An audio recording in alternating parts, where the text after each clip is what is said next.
everybody, St. Paul here. Welcome to episode 55 of Music on the Run. Got a cool, different show for you today. I'm here in New York City, hanging on the coattails of my brother Ricky, who's playing in the house band of the Love Rocks concert for a 501c3 by the name of God's Love We Deliver, which is really cool. Been here for 3 years doing this with him, or actually watching him. Hopefully you can check it out. It's a great nonprofit, and you should donate if you can. Beatrice Stirnimann from the Balawa Sessions, a little boutique festival in Basel, Switzerland, is my guest on Music on the Run. That's next. Before we get started here, do me a favor. Wherever you got this podcast, make sure you subscribe, give us a rating, and if you have time and like what you're hearing, make sure you write a review. It really helps us get the word out so we can have a lot more people coming to the party. Hey everybody, I'm St. Paul Peterson. Friends gave me that nickname, and I've been lucky enough to tour with people like the Steve Miller Band, Kenny Loggins, Peter Frampton, Donny Osmond, to name a few. And when I'm not playing music, I love to run. And this is a podcast about how we stay healthy on the road, physically, mentally, and with our families. Welcome to Music on the Run.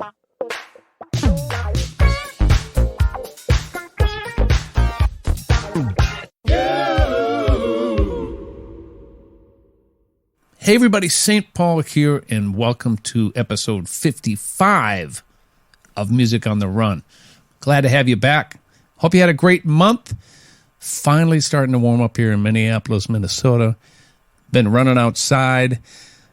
We've had a few snowstorms here, but that doesn't stop me. I'm training for the Grandma's Marathon, and this whole body of mine does not like running 10 and 12 miles, but I'm doing the best I can and getting out there and finally getting some miles in.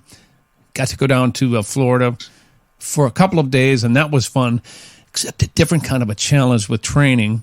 It's hot and humid down there. My body's been in this frozen tundra for the last 6 months. It was going, what's going on? But I made it my 10 miles, and we had a great time with the family.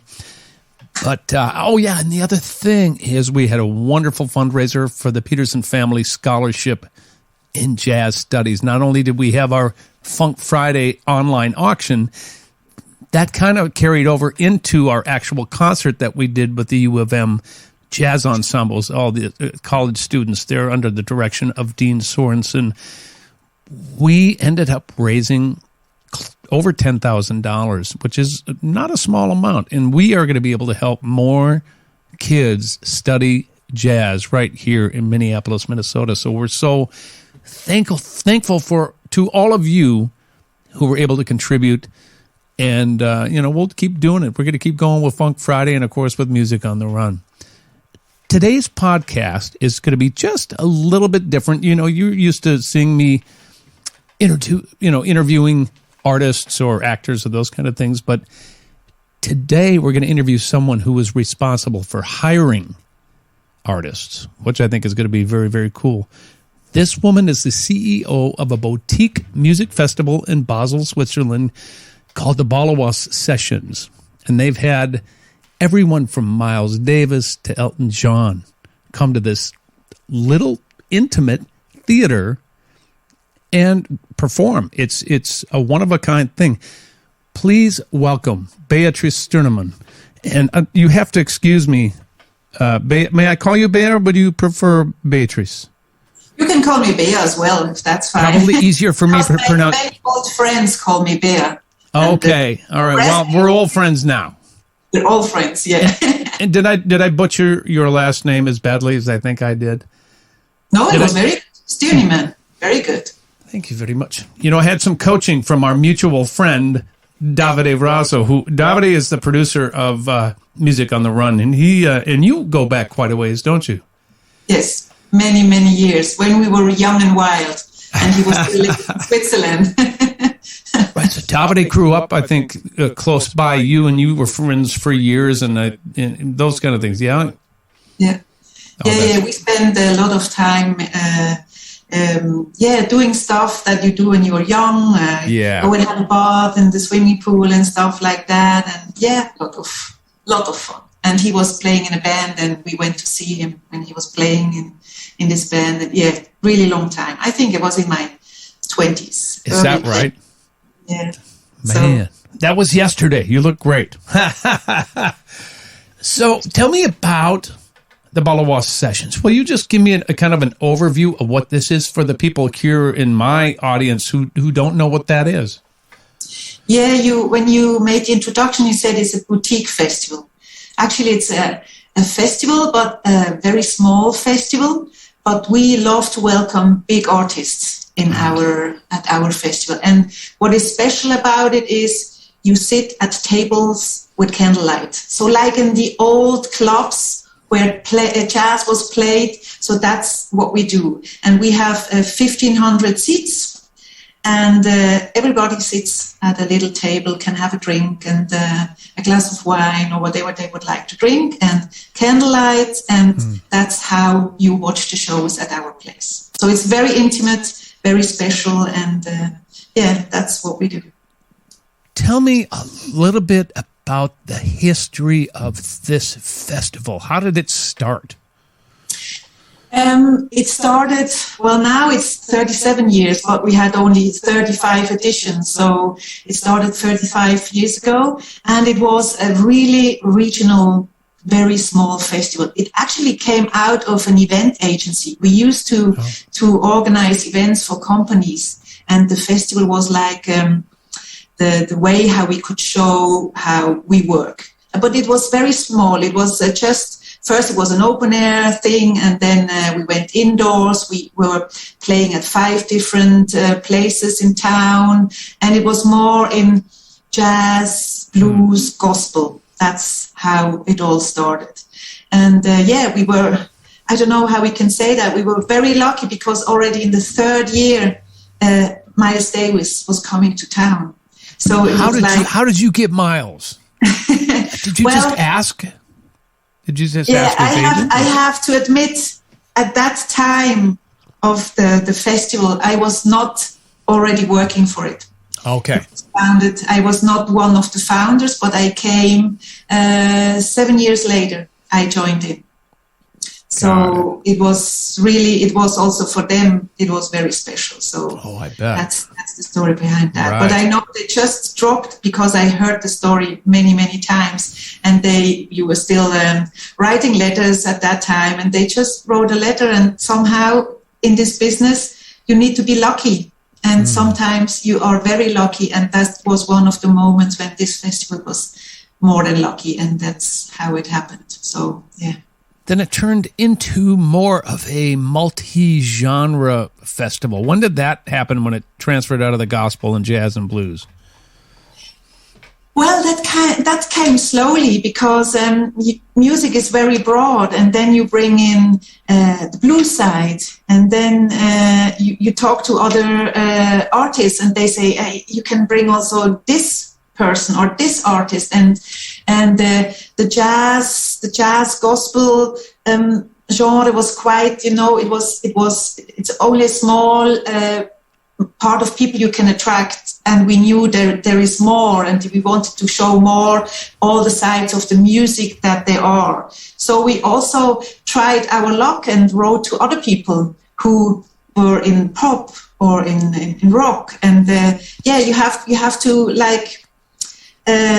try and be brave and just take your chances, and that's how it all evolved. And because it was at the beginning, it was very regional. The festival was called Rhein-Knie Session. That was the beginning. So I think it was too difficult for you also to understand what it was, but actually it was, here we have a big river, and it makes it flows like a knee. So, and our city is like at the knee of this river. So that was the name of the festival before. So also this evolved in all this time. So you just try your luck. You think, let's try this genre, or let's try this genre, and there's so many artists that we want to present. So that's how it all evolved. It's not easy to describe. I'm sure. No, Bea, of course, because you have limited seats or limited seating on purpose.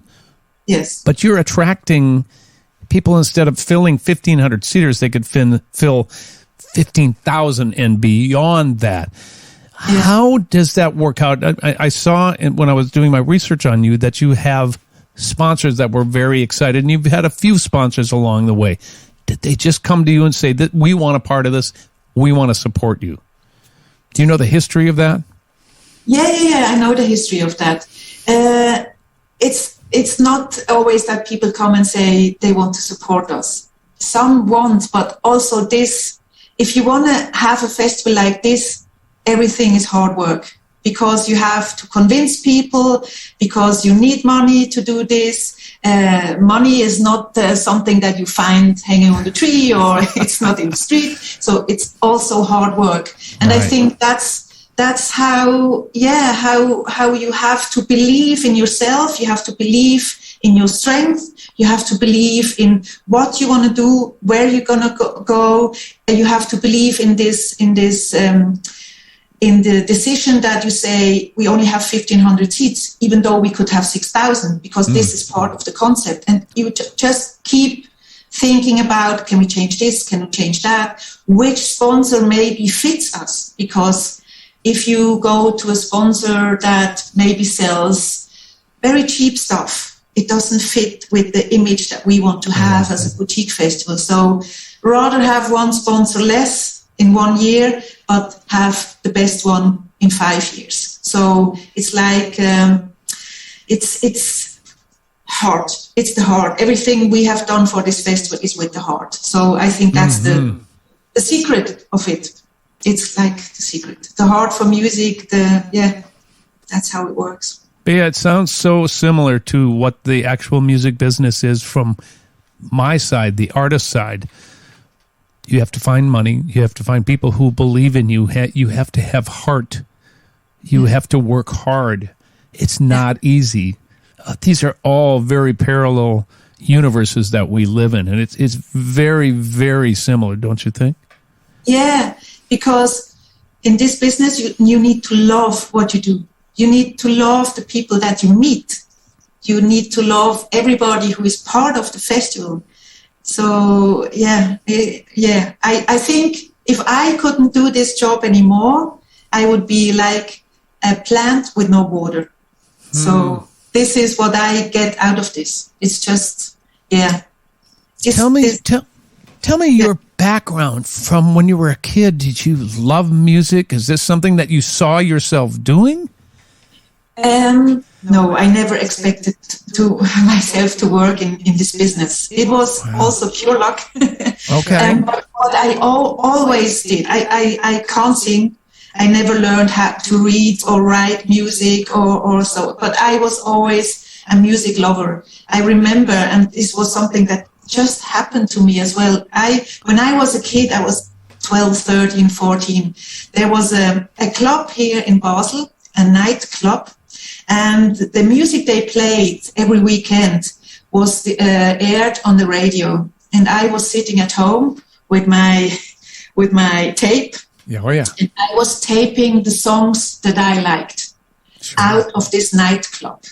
And that's how I really got to get the love of music. But I was just listening to it. I got the feeling of what made me happy, what made me cry, what made me laugh, what made me dance. And this is how my love for music was growing. But I don't play in a band. I took some singing lessons, but it's just, without music, my life wouldn't work. So that's how it all started. And just recently, I met the guy who used to own this music club. Oh my God. We were talking about it, and I said, you can't believe what you have done to my life, because it's because of you and your music club that I'm probably now in the music business. And I got very emotional explaining this now, a bit older man, what an impact he had on my life. So I'm still very excited about this story that I just met him. Think of all the people that you've impacted with your time with the Baloise Festival. Can you imagine the tens of thousands of people, not only that have come to your festival over the last 37 years. Is that right? Yeah, 37 years, yeah. But now, I also know that you broadcast portions of this and have sold DVDs and things like that and CDs of live performances. You have carried on that tradition that gentleman did for you, and you probably don't have any idea how much impact you've had on other people's lives through the work that you do with this. So can you even imagine? Yeah, actually, it's quite funny that you say that. I have this is a very new project from Manfred Mann's Earth Band. He was playing our festival some years ago, and he loved his performance here so much that he did a DVD of his show here, and we are in his 50 years book.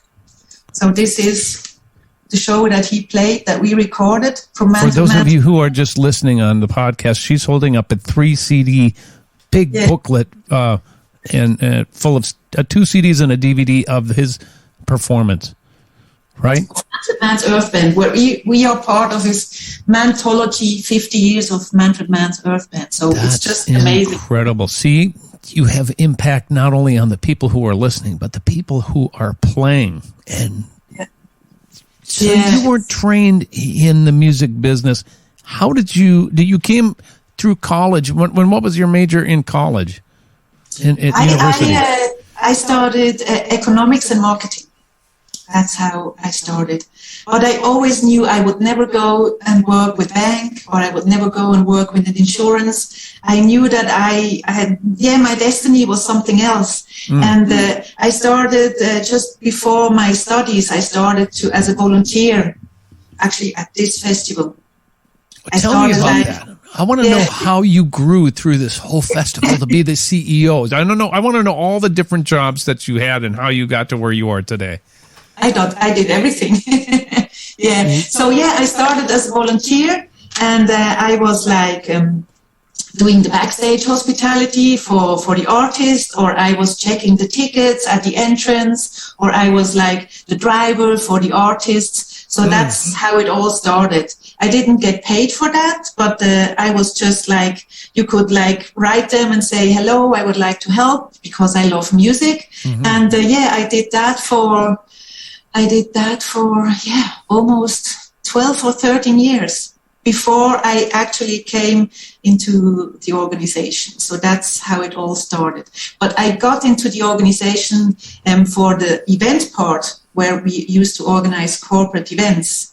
That's where I came in, because everybody was like a project manager for corporate events. But as I said before, we had the festival already. So then half of the year we were working for the corporate events, and half of the year we were working for the festival. So, and then we had when I was still a volunteer, I knew I wanted to get into the organization. So I heard that there was something going on, because one of the sponsors, the principal sponsor, left when we were still called Knie Session. So I knew there was a big change about to happen. And then I said, hey, if you need some help, I'm here. I've studied. And that's how I then could get into it. And that I came then into it when the name changed. Because we had 3 different... Did it change to AVO or?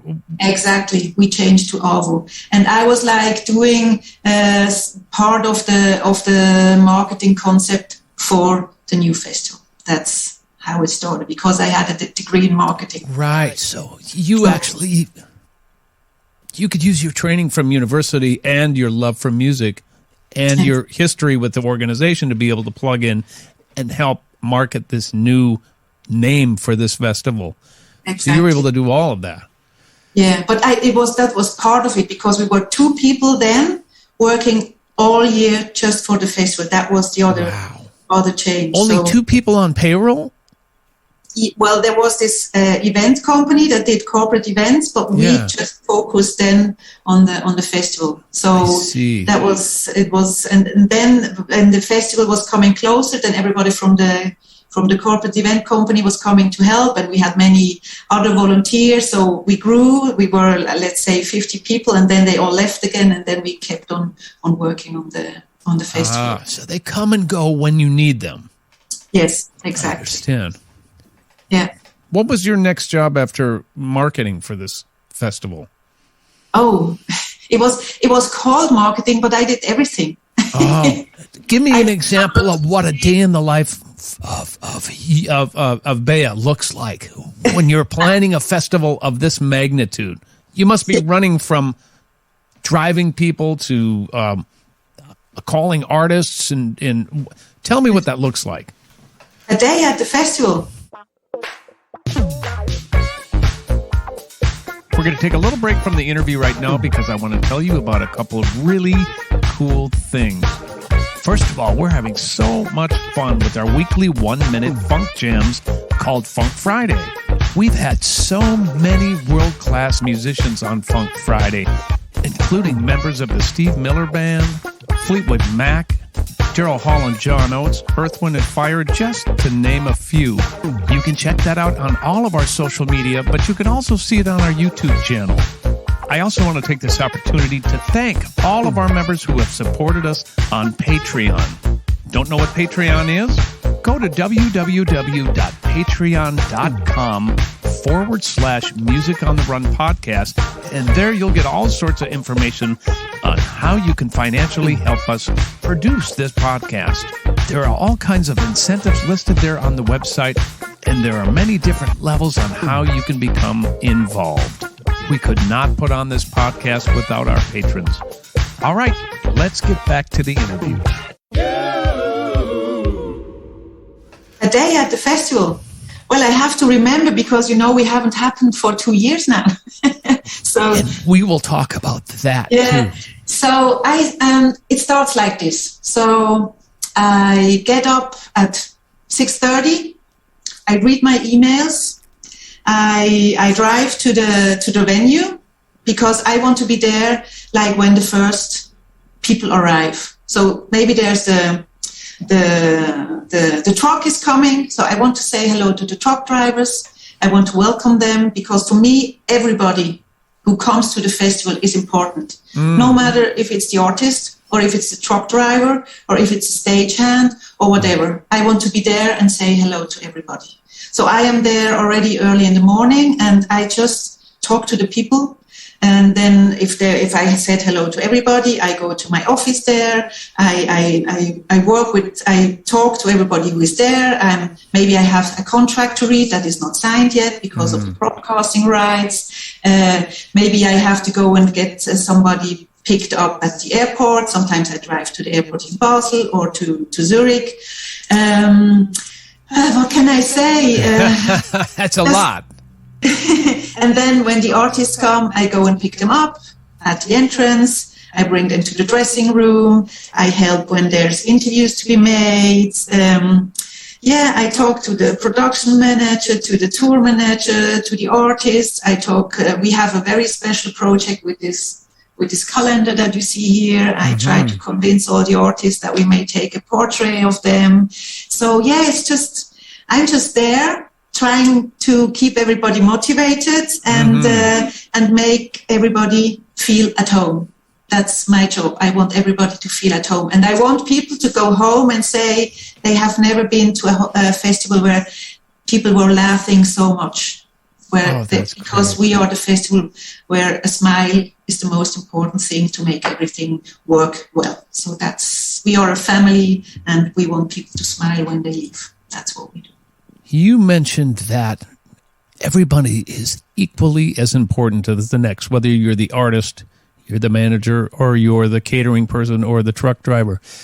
Yeah. Is that what sets this festival apart from all other festivals? Because what I've heard through the grapevine, through my friends in the business, is they love coming there to do that festival. Really? Yes. That's a very good news. Yeah, I don't know if that is the secret, but I think it's the most important because I think that being an artist or being on tour is such a difficult thing because you are on tour for 3 months, for half a year, for 1 year, and the only thing that you wish is to feel like at home. And I think that's one of the most important things, that you welcome people to your home and make them feel at home. Because when the artist goes on stage, or when the truck driver is driving before the artists come, or the stagehands that unload the truck or everything, if they feel treated well, they treat you well, and then this goes from the very bottom to the very top, and this display is displayed on stage, and this goes out to the people who have bought a ticket. So that's the most important thing, I think. Just to make people happy and to make them feel at home. Music can do that, can it? Yes. Music can heal. Music can heal everything. I think that's the one thing that connects us all. Is our love for music. And people keep asking me, "Oh, I have heard that there is a rider and that you have to like make everything work for them, and they have very special needs." And I say, "Yeah, they have, but I can understand it, because if I was every night in another city, sleeping in another hotel room, I want some things that I know do me well, even if it's just food, or if it's just a flower, or if it's just a comfort. wine. It's comfort to us. Comfort. Yeah. Yeah. Yes. And this is the most important thing, to make people comfortable in that house. So, yeah. Well done. Everybody tells me that they love that festival. Will you explain to me the decision-making process and how you pick your lineup for the year? Take this year, for example. Oh, this year is a difficult year. Okay, we start with a white paper. But we start with the memory of all the artists that have not been here yet. So we have like an archive, I don't know, of 1,500 artists that we love to be once in Basel. So we go through all these names, and we keep writing to all the agents that we know, because over all these years you build up like they know you, they rely on you, and then you write to them and you say, well, is this artist available? Is this artist available? And to get a lineup with 10 nights, each 2 artists, I would say we talk with about 600 artists' ideas, Wow. But we don't always get what you want. Also here. Always get what you want. Right. Yeah, so you have to be patient, and you have to say, hello, it's us again. We are back. This is our period. Don't forget us. And keep showing that you are there. Keep talking about what you have done already, how happy the artists were, and work hard as well. Because you never stop, do you? No, I never stop. No, because it's there's so many things that need to be right for a tour to happen. So they need enough places to play. They need the right routing. They need the right money. Artist has to be okay with the routing they did. And then you have now we had Corona, COVID, and now we have this terrible war. And it's like try to find what works best for you and the artist, because I can understand also that sometimes it's just not the right moment for somebody to come. Right. So you have to accept if an artist has had your offer for, let's say, 2 months, and in the end he says, no, it doesn't work, let's talk about it again next year. So you never have to take it personally, but just, be patient and go, because there's so many artists we tried for 15, 20 years for them to come here. And when they finally come and they are here and they say, why have I never played here before? Then you have done something really good. And that's what has to happen. Why have I never played here before? Because then once they have been here, they like to come back. So now you just brought something up that we even had to talk about. I've talked coronavirus with so many different people. Let's wait on that. This war that's going on, not too far away from really where you are. how does that impact your communications with bands from throughout Europe or the States or wherever you get them? People, I'm sure, are nervous. Yes, people are nervous, yeah.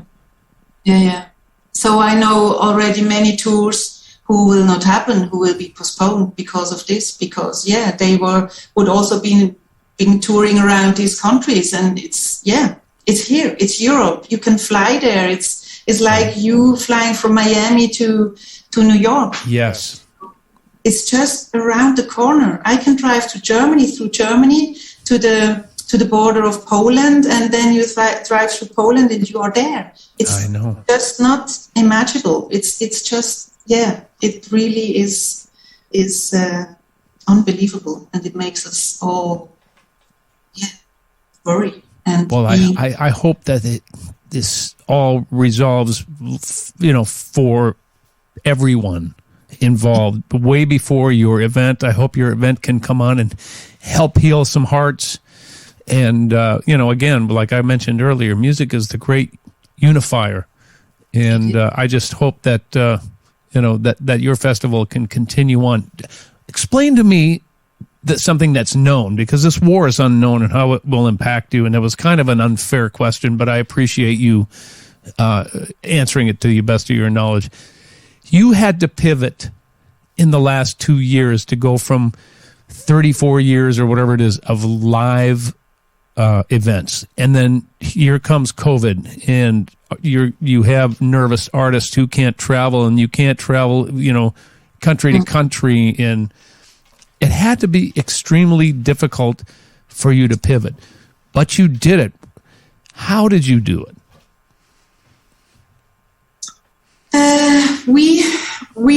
When we started I actually booked a lineup for 2020. It was I went to London to ILMC. I guess you know that. Yeah. And there was already this talk about this virus, and in here in Basel, they cancelled Fastnacht. I don't know if you have heard about that. It's a carnival which is very famous. It's happening right now. Yes. Yes, it's happening right now. Yes. Yeah. So this got cancelled, and I went to London, and then we all started to talk about this. And when I was sitting there, I knew this year nothing is going to happen. But I still tried to book a lineup, and I was writing to agent and said, there must be somebody who wants to tour, and everybody said, no, we are not going to tour. And I came back and I said to myself, it's not going to happen. We have to find something. And people and the government was already talking about, well, we have to shut down everything. And then we, out of a brainstorming that we had done before, because we wanted to be more on social media and try to find ideas. So we came up and we said, okay, if this is going to happen, we bring shows at home. So we go to an artist and we film it and we show it online. And then the lockdown came, and I called one of my sponsors and I said, we have now to take a decision. We have to do Balawa Session at home. So we spoke to some artists, a Swiss band, and we called them and we said, can you do something for us? Would you do a show? You film it with your mobile phone and we are going to air it on Facebook. And we did that with this band, who is very famous here in Switzerland. 1 week after lockdown, we did the first Baloise Session at home live streaming concert. Wow. And we had 1,200 people who were watching this live stream. And you cannot imagine how people were writing, oh, this is great, and now I don't feel that alone, and music helps me. And it was just 1,200 people watching this live stream filmed with a mobile phone. It was just incredible. So we decided to go on with this. We did 3 shows like that because it was in lockdown, so nobody was allowed to go somewhere. Sure. So we always asked the artists to film themselves. On the second stream, we had almost 2,000 people watching. Wow. The live stream on a Monday evening. And so we said, there is people need music, so it has to be our goal to go on. And then in May, we did a third, and only in May we decided to cancel the festival. Okay. It only in May, after actually the first lockdown here in Switzerland. And then we decided we will move on with this live streaming concept. So we invented a promotion.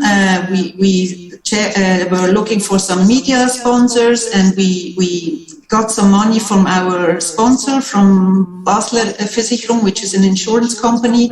And then we were programming every month a live stream with an act from Switzerland, because they all lost their shows, so they all wanted to play for people. So we just keep on going, and every time we like put up another live stream, we had more people watching. It was just amazing. So we did like a community building, and we could keep our brand alive, and we could like make people happy with music, which helped us, which helped the artists who could play this live stream for us, which helped the people who were like at home and didn't know what was happening to the world. And music, as you said, music is important. Music gives life. Music helps, gives strength. So that's what we did, and we did that now for almost 2 years.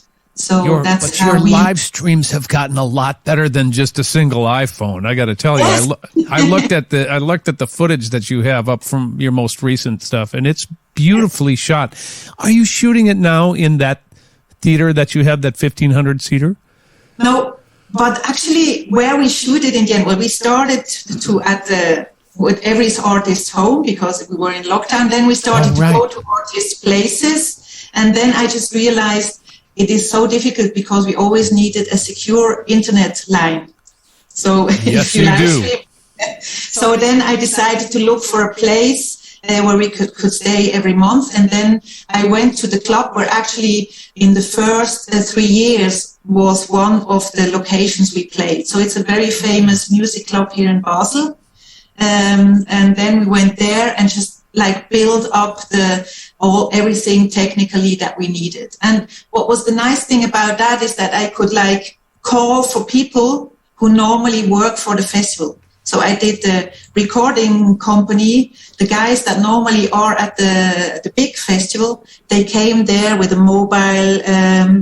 mobile version of for the how do you say that? Where they put all the cameras together, and live stream, shoot, whatever. Yes, I understand what you're saying. Yeah, and I had the same people that normally film at the festival. I had some stagehands working for me. I had some technicians working for me. So we could just get like some of the family back together. So then we started to shoot first with 2 cameras, then with 3 cameras. In the end, we had 7 cameras, depending on the band that we had. It's beautiful. Yeah, we were lucky to have twice also international artists. Nice. Came here to Basel. One was Mario Biondi from Italy, and one was Milo from Belgium.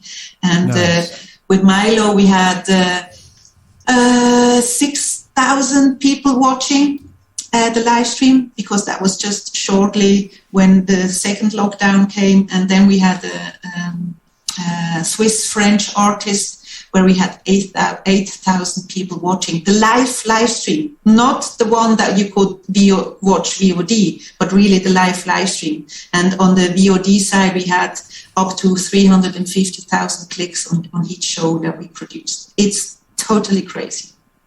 Because this is also a business. Did you charge admission for this, or did people send money? Did your sponsors cover all the cost of it? How did that all work? No, our sponsor covered the fees for the artists, all the technical side, the promotion we did, but you could watch the live stream for free. It was like incredible. A gift. Yeah.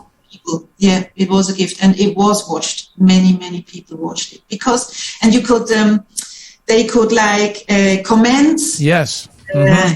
Session, and then they could ask questions some questions they always wanted to ask an artist. And then during the show, I went on stage and asked the questions that were sent through the comment session. And sometimes you also try to bring somebody in via phone that was on the loudspeaker so that the artist could hear the person asking the question directly. So it was really also interactive, and I think that was part of why it worked so well, because people knew they were heard and they could ask questions and they were part of the whole thing. So, yeah. Great planning on your part. That's such a successful pivot, and it's good for everybody.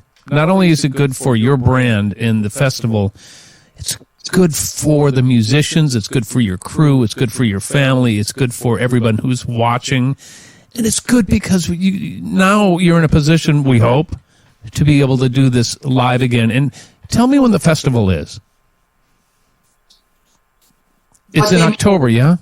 Yeah, when? Yeah, it's in October. When? Yeah, October 28th we start, and then we run for 2.5 weeks, and I expect this year that we have 10 evenings with 2 artists each. So, yeah, and I'm totally confident that it will happen, because it has to happen. We need music.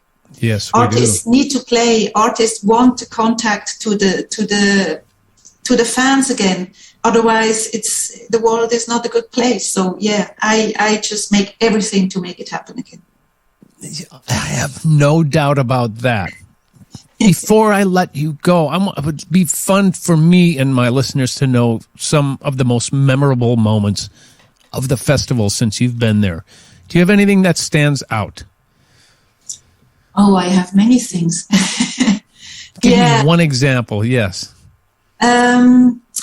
Well, one example was maybe Grace Jones. Grace Jones is famous as an artist, but her personality is like art. She's art. Mm-hmm. And she made like a comeback show, and we booked her, and it was aired by Arte, biggest cultural TV station here in Switzerland. Uh-huh. And she's just amazing. I cannot describe this person. She is like one of a kind. So her show and how she acted and how she was singing and how she was crying on stage herself. She was so emotional. So that was something that I will never forget. And you have this lady here, Alicia Keys. Oh, yes. I still can't believe that she has played our festival, because I've been following her since her first album came out, and her music helped me through difficult times. And she was one of the artists standing on stage and saying to the audience, "How come I've never played here before? This is magic. This is beautiful. And I was just like crying the hell out of my eyes, because it was so emotional. And there are so many artists.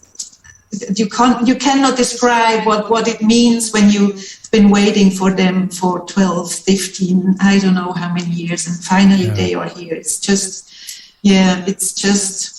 mind blowing. It's just mind blowing, and I'm touched every time when it happens. Yeah.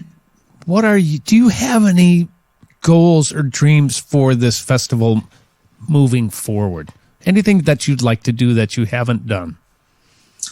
Well, there are many artists that I still want to come here, and I want this festival to go on for another 100 years. It's like, I don't know. I don't want to get big. I like the way we are, because I think this is really special, because many people said already, you have to go get bigger with the festival and sell more tickets, and I don't think that is what makes a festival better. Right. I think it should stay like this kind of size. But what I would like to do, and what is something that I'm really interested in, is like have another stage for emerging artists, because you get to know so many artists, and at my festival it would be like perfect to have like a separate stage for emerging artists. And I think that would be important, because it's important that new people come up, because younger people are listening to different music than you and I are doing. So there has to be like the history of music has to go back to the early days when artists start and like building this up, and this gets like it would make it more displaying the where an artist starts and where it can go. So that would be very interesting for me to have more, like, to show the development of music. I would love to do that. I hope that happens for you in the very near future. Before I let you go, we can't not mention the founder, Matthias, who passed away in 2016. Yeah. And he was responsible for this with a few other partners, but I bet you he would be so proud of what you've done with this festival and how you've kept it going and how you've kept this brand and this name and his memory alive through music. So I just wanted to mention him because he's an important part of this, isn't he? Oh, yes. And I miss him every day because we worked together for so many years. And it was like we were like a married couple, but we were never married. your work marriage, yes. Yeah. And, when you lose somebody that you work so intensively and you go through highs and lows and you just keep motivating together each other, it's like you are lost. When such a person goes away, you are very lost. And it was like part of me had left. And still today, sometimes I think, what would Matthias have been doing in this situation? And this happened a lot through the COVID time. And everything I do is, I know there's a big legacy, and nothing could stop me from putting this festival further because of him, because of all the artists who have played here, and just to keep this memory, because he was a person also with a big heart for music, and he loved what he did. And it's a privilege to go on with this, and for another 100 years. Yeah. And that I find somebody who will continue this when I move. That's the key, isn't it? You got to find somebody as passionate as you, but it doesn't look like you're ready to give up the reins quite yet. No. Not yet. Well, I have to just say thank you to you. What a beautiful job you're doing at this. I hope to come and play your festival someday in some shape or form, or a band or my band. Or just come and watch. I just want to see what it is that you do and what everybody is talking about. Tell me how we can get more information about the festival, and if my fans can come over there, how do we get tickets and all that? The ticket sales is on our website, balawasession.ch, or you follow us on Facebook or on Instagram. And for people who come abroad and have difficulty to get tickets, I always say just write to our info email and then we help you, because sometimes it's not easy from abroad, but normally it works because we have people coming from the States, we have people coming from UK, we have people coming from Italy. So it should be easy. And about you being on our stage, let's talk about that. Oh, that would be fun. Let's bring a little Minneapolis funk over there. That's what we need to do. Let's make it happen. Yeah, we do. Bea, thank you so much. I appreciate it so much. That is episode 55 of Music on the Run. We'll see you in one more month. Music on the Run was hosted by yours truly, St. Paul Peterson. Edited and produced by my buddy Davide Raso. Social media by Mary Beth Stevens. And a very special thanks to the people who financially support this podcast. And remember, music is good for the soul.